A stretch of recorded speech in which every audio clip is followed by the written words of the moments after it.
बहुत बहुत स्वागत है सभी का हमारे यूट्यूब चैनल स्टूडेंट मीडिया में। मैं राज राव दिख रहा है student media YouTube channel Bihar के अलग अलग विश्वविद्यालय से पोस्ट ग्रेजुएशन लेवल का कोई भी कोर्स करने वाले छात्र छात्राएं, चाहे वह विधि विश्वविद्यालय से हो, कृषि विश्वविद्यालय से हो, पशु चिकित्सा विश्वविद्यालय से हो, या तमाम student PG, MA, MSc, MCom करने वाले तमाम छात्र छात्राएं।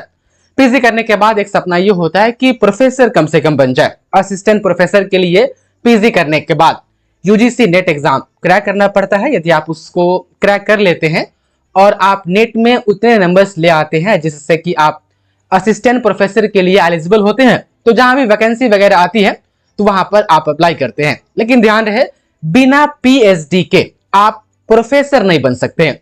असिस्टेंट प्रोफेसर तो बन सकते हैं।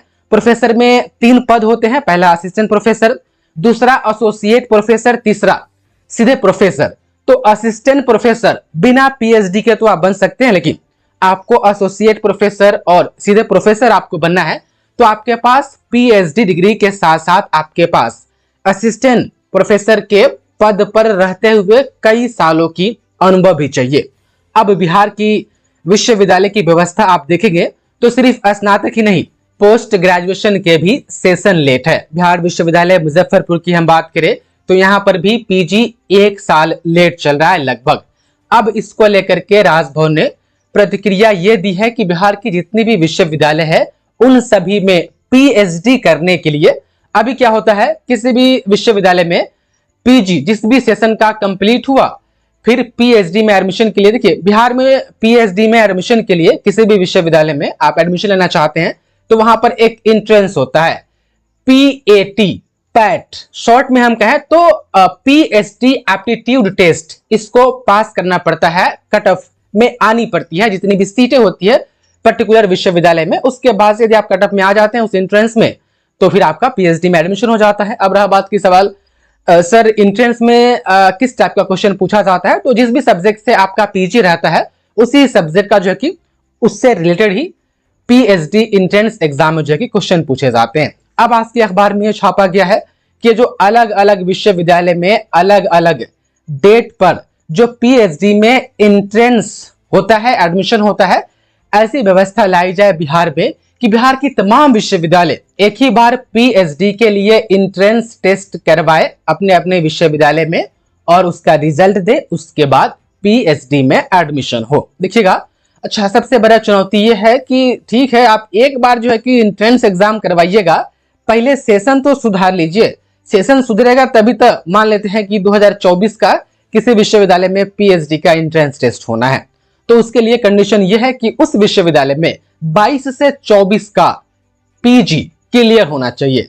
अब मालूम चला कि 24 बीत गया, पीजी क्लियर नहीं है, तो पीएचडी एंट्रेंस टेस्ट कहां से होगा पीजी में एडमिशन के लिए। तो सबसे बड़ी चुनौती तो यह है कि विश्वविद्यालय को अपना सेशन सुधार करना होगा। सुधार के लिए आप देखिएगा तो राजभवन के अनुसार देख पा रहे हैं, पटना विश्वविद्यालय, ललित नारायण मिथिला, मुंगेर विश्वविद्यालय, पाटलिपुत्र, आर्यभट्ट विश्वविद्यालय, बिहार कृषि विश्वविद्यालय, पशु विज्ञान विश्वविद्यालय, आप देख पाए तमाम स्टूडेंट, और एक है आर्यभट्ट विश्वविद्यालय। इन सभी में कहा जा रहा है कि स्नातक हो या स्नातकोत्तर हो, इन सभी का सेशन समय पर तो ठीक है चल रहा है, इसमें दिक्कत नहीं है एक बार में एंट्रेंस करवाने में।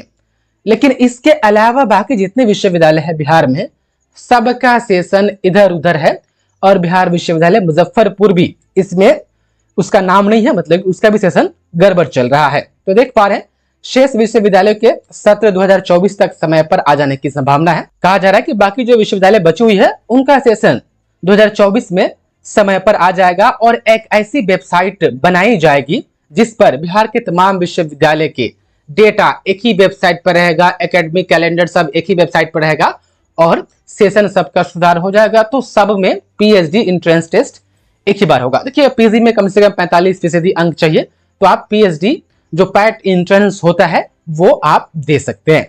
तो ये बात है अखबार में जो आज छापा गया है कि पीएचडी के लिए सभी विश्वविद्यालय में जो है कि एक साथ जो है कि एंट्रेंस एग्जाम कंडक्ट करवाई जाए। उसके लिए सबसे पहले सेशन सुधारना होगा। खैर ये एक अच्छी बात होगी अगर एक ही बार में सब में जो है कि एंट्रेंस एग्जाम कंडक्ट करवाई जाती है तो। अच्छा एक सवाल आप लोगों का था कि सर पीएचडी कितने साल का होता है। देखिए मिनिमम जो है कि वह 3 साल का पीएचडी होता है मिनिमम, और मैक्सिमम 6 साल। इसमें थीसिस वगैरह लिखना पड़ता है। थीसिस लिखने के बाद उसको फिर जमा करवाना होता है। जमा करने के बाद सारा चीज वेरिफिकेशन प्रोसेस होता है। और आपको पता ही है कि पीएचडी करते करते कहीं ना कहीं आदमी जॉब में जा चुका होता है और भी काम में जो है कि उलझ चुका होता है। इसलिए जो है कि मैक्सिमम 6 साल का समय दिया जाता है। यदि आप 6 साल के अंदर में, यानी पीएचडी में एडमिशन आपका जिस साल हुआ उस साल से अगले 6 साल के अंदर आप पीएचडी कंप्लीट नहीं करते हैं, जैसे ही 7वां साल में आप एंट्री मारते हैं आपका रजिस्ट्रेशन कैंसिल हो जाता है। तो पीएचडी कोर्स करने का जो ड्यूरेशन है मिनिमम 3 साल है और मैक्सिमम 6 साल है। उस बीच में जो है कि आपको कंप्लीट करना पड़ता है। 6 साल में भी आप कंप्लीट न कर पाए तो आपका जो है कि रजिस्ट्रेशन कैंसिल हो जाता है और फिर नई प्रोसेस से आपको सारी चीजें करनी पड़ती है। तो वैसे छात्र छात्राएं जो बिहार के किसी भी विश्वविद्यालय से आने वाले समय में पीएचडी वगैरह करना चाहते हैं, तो अब बदलाव ये हो रहा है कि सभी विश्वविद्यालय में पीएचडी के लिए एंट्रेंस टेस्ट एक ही बार होगा। सभी के रिजल्ट्स एक ही बार आएंगे और एडमिशन की प्रक्रिया एक ही जो है कि समय में जो है कि संपन्न होगा। अब ये सपना है या हकीकत होगा? हकीकत करने के लिए बिहार की जो भी विश्वविद्यालय जिसमें स्नातक हो या पीजी हो सेशन लेट चल रहे हैं, पहली चुनौती है कि सेशन सुधारे। उसके बाद से जो है कि ये चीजें सही और सटीक रूप से लागू हो पाएगी। और आपके जो सवाल थे, उम्मीद है ड्यूरेशन के बारे में उनके जवाब मिल गए होंगे। पीएचडी पर कुछ कंफ्यूजन वगैरह है तो आप अपनी बात रख सकते हैं, उसका जवाब देने की हम कोशिश करेंगे, उस पर हम वीडियो बनाने की पूरी कोशिश करेंगे। बहुत बहुत धन्यवाद आपका इस वीडियो को देखने के लिए।